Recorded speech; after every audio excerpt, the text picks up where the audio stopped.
Top 5 Failed Startups That Burned Billions. Lessons from the Tech World. Hey everyone, it's MoneyTube here. We often hear about the glamorous side of startups. The billion-dollar valuations, the overnight successes. But what about the flip side? What about the startups that crashed and burned, leaving behind billions of dollars in losses and some valuable lessons? We're digging into the stories of 5 failed startups that, despite their initial promise and massive funding, ultimately went bust. Juicero, the $400 juice press that squeezed itself dry. First on our list is Juicero, a stark example of what can go wrong. Imagine this. It's 2016, Silicon Valley is buzzing, and Juicero bursts onto the scene with a revolutionary idea, a $400 Wi-Fi connected juicer. Yeah, you heard that right. $400 for a juicer. This wasn't just any juicer, it used proprietary juice packs like a Keurig for cold-pressed juice. Investors ate it up, raising over $120 million from big names including Google Ventures. So, what went wrong? The juicer was wildly over-engineered. It was basically a glorified press, and you could get the same result by just squeezing the juice packs with your hands. Once people realized this, the internet turned Juicero into a meme. The company tried to justify the high price tag, but the damage was done. Juicero shut down in 2017, just a year after launching. It became a cautionary tale about over-engineering solutions to non-existent problems and losing sight of common sense. Quibi, the billion-dollar bite-sized content catastrophe. Next up we have Quibi, highlighting how quickly things can change in the tech world. Quibi was the brainchild of Jeffrey Katzenberg, aiming to revolutionize mobile entertainment with short-form, high-quality content. They poured $1.75 billion into this vision, attracting top-tier talent like Steven Spielberg. They launched in April 2020, right at the start of the pandemic. Quibi bet big on the idea that people wanted bite-sized content on the go. But with the pandemic forcing everyone indoors, that key assumption went out the window.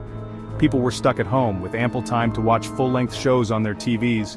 Quibi's mobile-only strategy suddenly felt limiting. Add a confusing pricing model, lack of compelling content, and fierce competition, and you've got a recipe for disaster. Quibi shut down in October 2020, just 6 months after its debut. Chapter 3. WeWork, the co-working crash that shook the startup world. Now, let's talk about WeWork, a company that seemed unstoppable. WeWork offered shared office spaces targeting freelancers, startups, and small businesses. But it wasn't just about desks and Wi-Fi. WeWork's founder Adam Neumann convinced investors that WeWork wasn't just a real estate company, it was a tech company, a community, a movement. He talked about disrupting the way people work, creating a world where work was life, and life was work. At its peak, WeWork was valued at $47 billion. But beneath the sleek offices and slogans, there were cracks. WeWork was burning through cash, and its business model, relying on long-term leases and short-term rentals, was risky. Neumann's eccentric leadership and questionable practices raised red flags. In 2019, WeWork filed for an IPO, but the process backfired. The IPO filing revealed massive losses and conflicts of interest. Investors got spooked, WeWork's valuation plummeted, the IPO was scrapped, Neumann was ousted, and the company laid off thousands. WeWork became a cautionary tale about the dangers of hype and the importance of sound business fundamentals. Chapter 4, Theranos, the blood-testing startup that drew nothing but scrutiny.